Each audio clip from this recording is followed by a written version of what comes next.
مطلب ہے کہ مخالف ہو گیا. یہ بات جو ہے اس نمرود بادشاہ کو خبر ملا کہ بھائی یہاں کے ہم لوگوں خدا جو ہے, ہم خداؤں کا مطلب ہے کہ سب کو توڑ پھوڑ درہم برہم کر دیا ہے, یہ کس کا ہاتھ ہو سکتا ہے. تو اس معاملے میں حضرت ابراہیم علیہ نبی علیہ السلام کے معاملے میں مطلب ہے دخل اندازی ان کے خود والد کر دیے, ان کا رشتہ دار کر دیے, ان کے گاؤں والے لوگ کرنے لگے کہ یہ کام ابراہیم علیہ نبی علیہ السلام کے دوسرا کوئی نہیں کر سکتا ہے. ایسا ہوا کہ سزا تجوید ہونے لگی.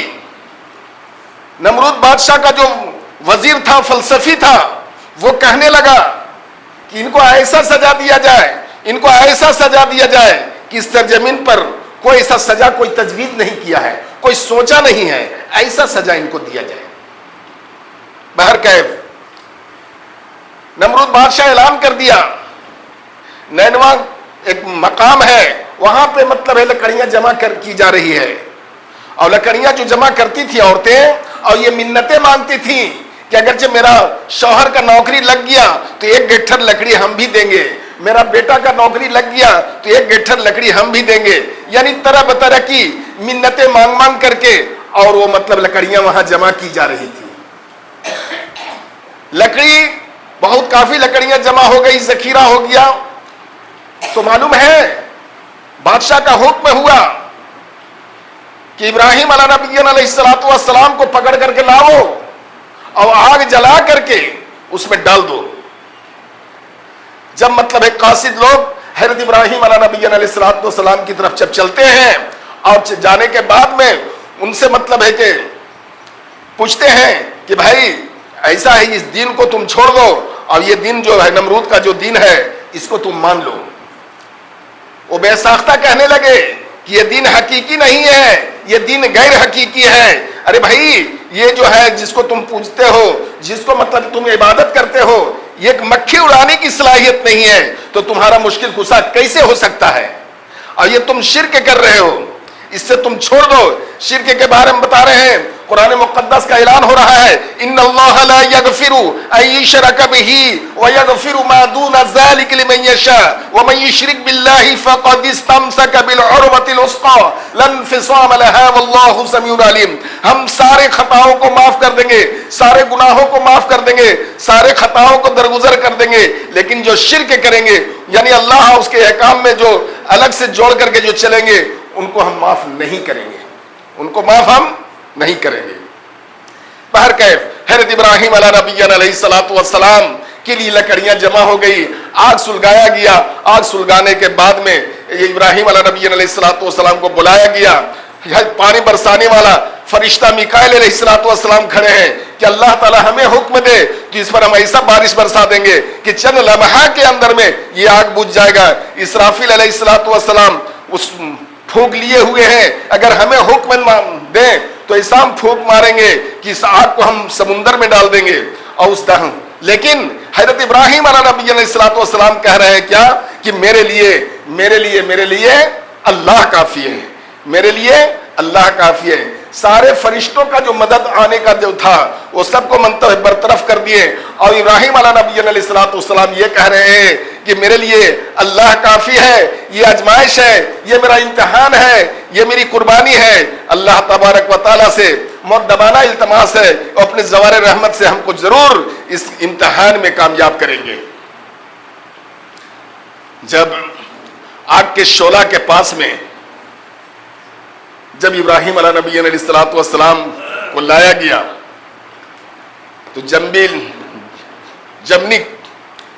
ایک ہوتا ہے رسی پر, مطلب رسی پر رسی بنا کر کے اس پر ابراہیم علیہ نبی علیہ السلام کو بیٹھا کر کے دو آدمی مل کر کے اٹھا کر کے اس آگ میں ڈال دیے.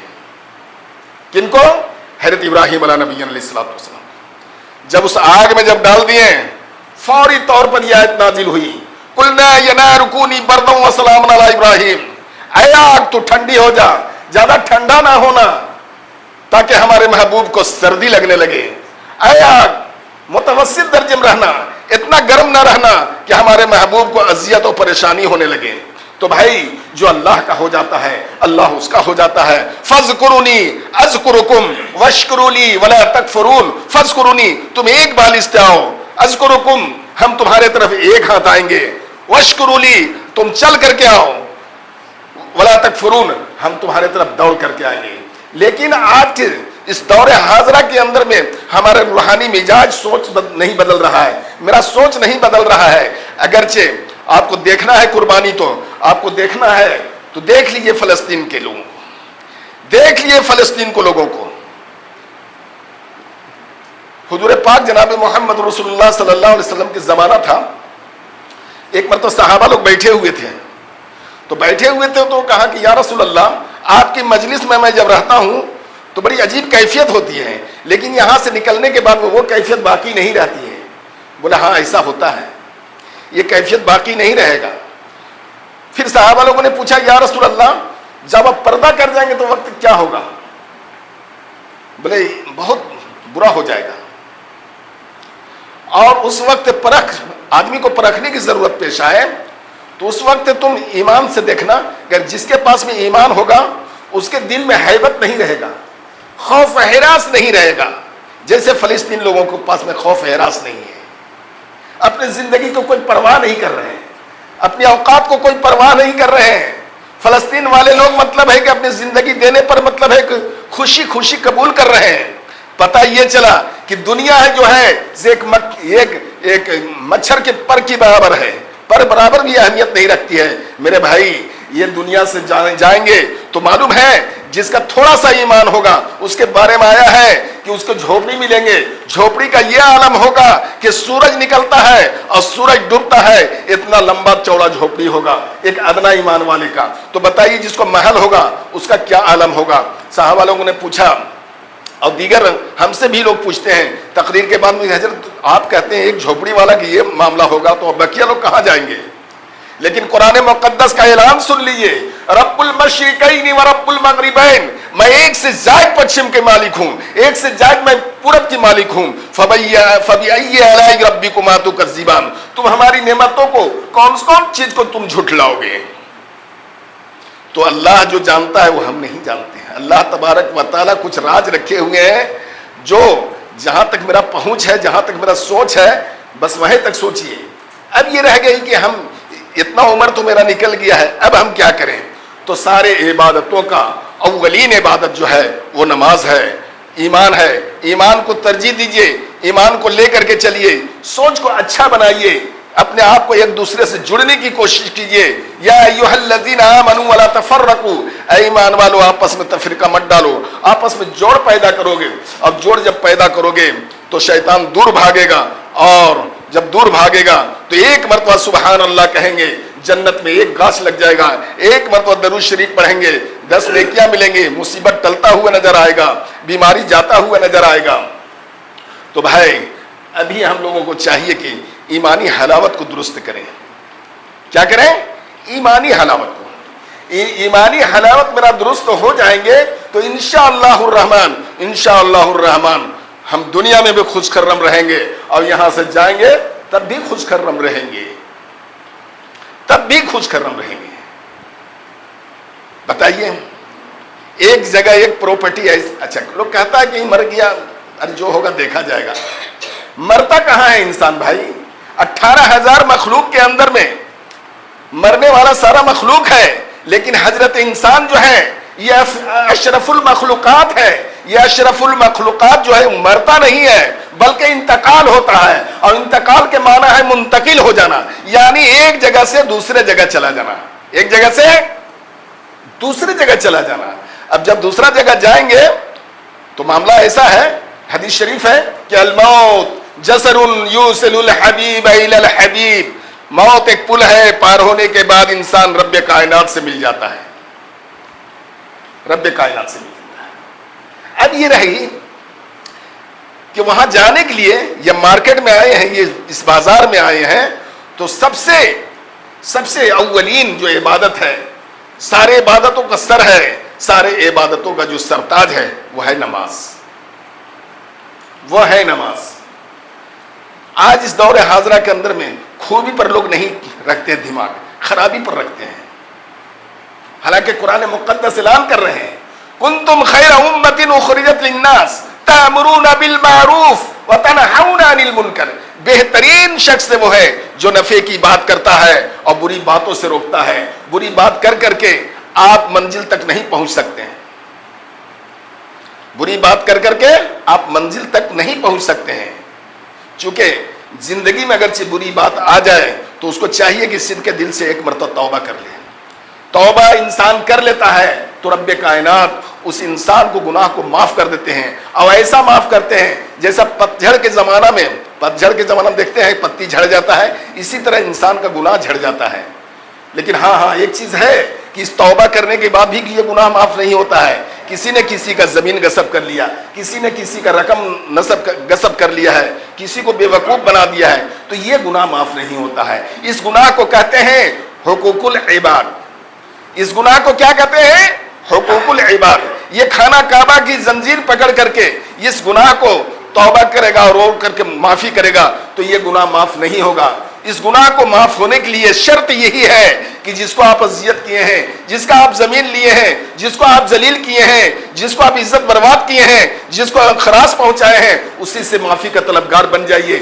جب تک کہ اس سے معافی کا طلبگار نہ بن جاتے ہیں اور وہ آپ صدق دل سے وہ معاف نہیں کر دیتا ہے تو تب یہ گناہ معاف نہیں ہوتا ہے۔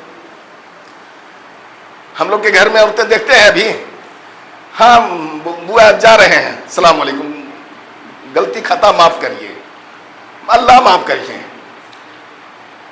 اللہ کے حق اگر چھوٹ رہا ہے، روزہ نماز چھوٹ رہا ہے تو صدق کے دل سے توبہ کر لیے، گناہ معاف ہو جائے گا۔ لیکن انسان کا حق جو چھوٹتا ہے اسی سے معافی کا طلبگار جب تک نہیں مانتے ہیں تب تک یہ گناہ معاف نہیں ہوتا ہے۔ اور مذہب اسلام کے اندر میں سب سے بہترین چیز یہ ہے کہ ایک دوسرے سے حسن اخلاق سے ملے، ایک دوسرے کو خوبی پر نظر رکھے، اور اگرچہ واقعی کسی کے اندر میں خرابی ہے تو اس کو مطلب ہے خوبی پر دماغ رکھ کر کے اور خرابی کو اصلاح کرے۔ انشاءاللہ الرحمن خرابی جو ہے اس سے دور جاتا ہوا نظر آئے گا۔ تو ابھی ہم لوگوں کو چاہیے کہ روحانی مزاج کو، اپنی سوچ کو پاک مبرہ بنانے کی ضرورت ہے۔ میں بارہا تقریر میں کہتا ہوں، شیخ عبد القادر جیلانی رحمۃ اللہ علیہ، بڑے پیر دستگیر رحمۃ اللہ علیہ کا قول ہے کہ تم کلمے کے ذریعے شیطان کو تم ہمیشہ کمزور کرتے رہنا، چونکہ شیطان کے لیے یہ کلمہ جو ہے اسے آگ ہے، نار ہے، اور ایمان والوں کے لیے یہ کلمہ جو ہے وہ نور ہے۔ آج جو ہے دین کی بات ہوتی ہے لیکن ہمارے قلوب میں اس کی اثرات نہیں ہوتا ہے، تو پتہ یہ چلا کہ میرا دل جو ہے، میرا سوچ جو ہے سے گناہگار ہے، اور گناہگار دل پر اچھی بات اثر نہیں کرتی ہے۔ گناہگار دل پر اچھی بات اثر نہیں کرتی ہے، اور اچھی بات اثر نہ کرنے کی وجوہات یہی ہے کہ میرا سوچ صحیح نہیں ہے۔ تو رب کائنات سے دعا ہے کہ ہم مسلمانوں کو عقل سلیم اور قلب سلیم عنایت کرے اور راہ راست پر چلنے کی توفیق عنایت کرے۔ میرے بھائی، جو اللہ کا ہو جاتا ہے اللہ اس کا ہو جاتا ہے۔ ایک بات میں کہہ کر کے میں جاتا ہوں، ایک شخص سے ہم سے کہنے لگے، کل ہی کہہ رہے تھے کہ حضرت ایک ٹائم کی نماز نہیں پڑھتا ہے لیکن کسی کو دم کرتا ہے تو ٹھیک ہو جاتا ہے، دعا کرتا ہے تو ٹھیک ہو جاتا ہے، سورہ فاتحہ پڑھتا ہے تو ٹھیک ہو جاتا ہے۔ کہا ایسا ہے؟ کہ ہاں ہے، ایسا ہے۔ جو اللہ کے راستے میں فنا ہو گیا، جیسے کہ شمس تبریز اللہ کے راستے میں وہ مجذوب ہو گیا، یعنی اللہ کی یاد میں اتنا محو ہو گیا کہ وہ دیوانہ ہو گیا، اور دیوانگی کے اوپر میں جو ہے سے روزہ نماز حج زکات نہیں ہے۔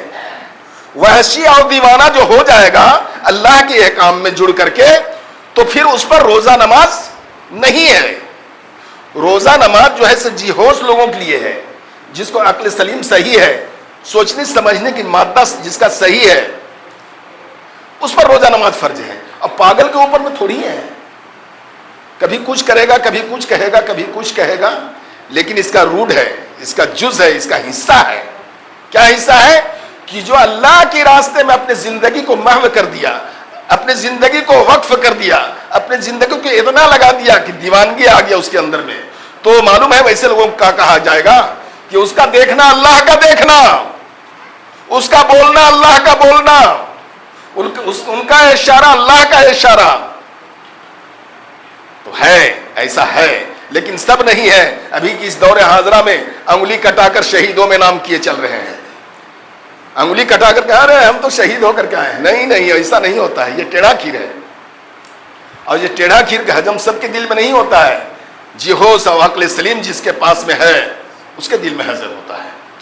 تو بھائی میرے، ہم تو یہی پیغام دے رہے ہیں کہ ہم لوگ اپنے علاقے کے اندر میں ٹوٹے پھوٹے جو بھی ہیں، ہم سبوں کو اللہ تبارک و تعالیٰ سے دعا ہے کہ ہم مسلمانوں کو آپس میں جوڑ دیں، آپس میں ایک دوسرے کی خوبی پر نگاہ رکھنے کی توفیق اللہ تعالیٰ دے، اور خرابی ہم لوگوں کی زندگی میں اس کو نکال دے، اور صراط المستقیم پر چلنے کی توفیق عنایت کریں، اور روزہ نماز اور حق اور سچ کہنے کی توفیق عنایت کریں۔